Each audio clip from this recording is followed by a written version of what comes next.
tirar o máximo de proveito das oportunidades que a vida universitária oferece.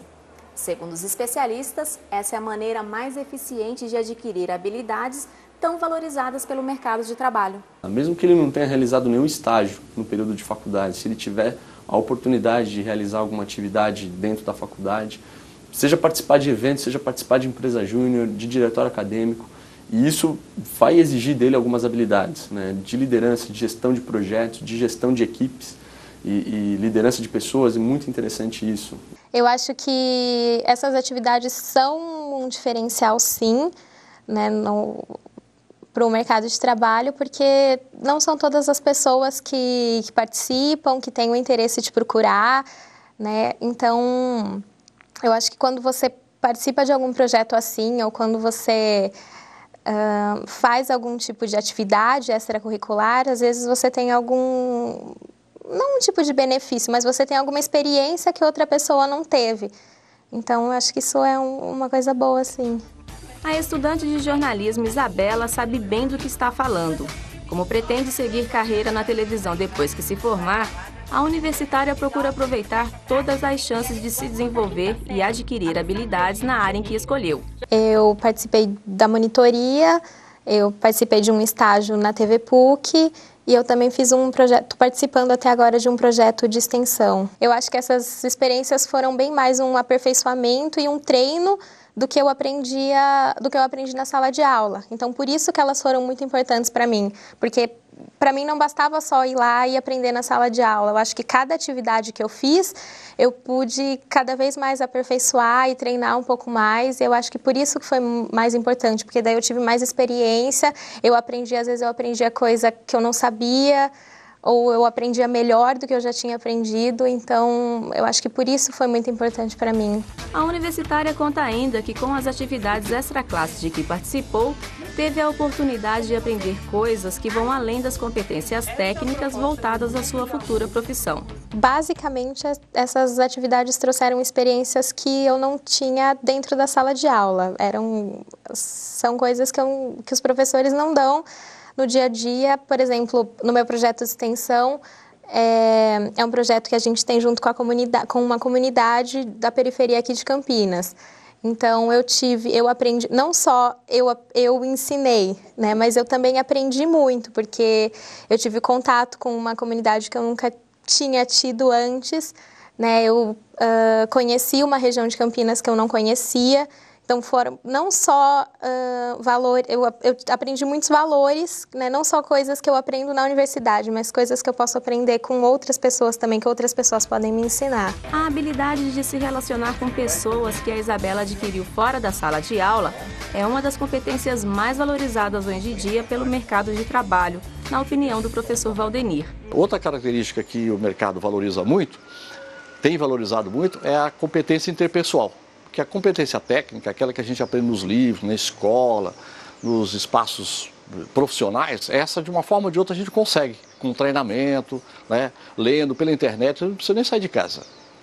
Mas a competência interpessoal, essa precisa de vivência. E isso precisa fazer com que você se desloque para os ambientes onde tem gente, né, conversar com mais gente, ampliar a sua rede de relacionamentos. É ampliar o seu capital social. O analista de sistemas, Rodolfo Luz, sabe bem a importância de cultivar uma rede de relacionamentos ainda na graduação. Depois de participar de uma monitoria e 2 projetos de iniciação científica, ele fez contatos que lhe garantiram o primeiro emprego e até hoje lhe rendem oportunidades na carreira. Na verdade, a minha iniciação científica foi uma espécie de estágio para mim, né? Então, fez com que eu saísse um pouco, né, ali do foco da graduação, né? E conheci diversas pessoas que até hoje eu tenho contato, né? Tem um colega que na época a gente fez publicação junto e hoje está aqui numa empresa aqui do lado, né? Então já encontrei com ele, né? Então as pessoas que eu conheci, né? Você acaba assim, entrando no mercado já pelo próprio network, né? Você conhece pessoas de diversas empresas, IBM, CIT, então diversas pessoas que você acaba ganhando nesse network. Rodolfo diz que considera a iniciação científica como a sua primeira experiência profissional, não só pela network, mas principalmente pelas habilidades e competências que adquiriu com a experiência. Foi um trabalho inédito na época, então assim, rendeu, além da pesquisa em si, rendeu publicações em diversos congressos, né? 2 de nível nacional e 1 de nível internacional, né? E apresentação nesses congressos nacionais, né? Um deles na USP e outro no SENAC, né? Eu fui lá fazer a apresentação, então assim, o ganho também foi nessa parte, né? Que eu nunca tinha falado em público seriamente, de repente estou lá apresentando um trabalho meu, de minha autoria, lá num congresso cheio de pessoas que eu nunca tinha visto na vida, né? Apesar de ter se engajado em uma pesquisa com viés bastante tecnológico na iniciação científica, o analista de sistemas acredita que a capacidade de se relacionar com as outras pessoas foi a habilidade que desenvolveu melhor. Depois que eu terminei minha iniciação científica, né, que eu entrei para o mercado, vira e mexe deparava com apresentações ou até reuniões que eu acabava tendo que conduzir, né? Então eu acredito que os trabalhos que a gente fez na iniciação científica contribuiu até para saber conduzir melhor uma reunião, né? Saber fazer a apresentação de um projeto, por exemplo, né? Tudo isso foi coisa que eu aprendi na própria iniciação científica. Além do que, na iniciação científica a gente escreve muito, né? Então, a gente pesquisa tal, e depois a gente redige os trabalhos, redige os artigos, né?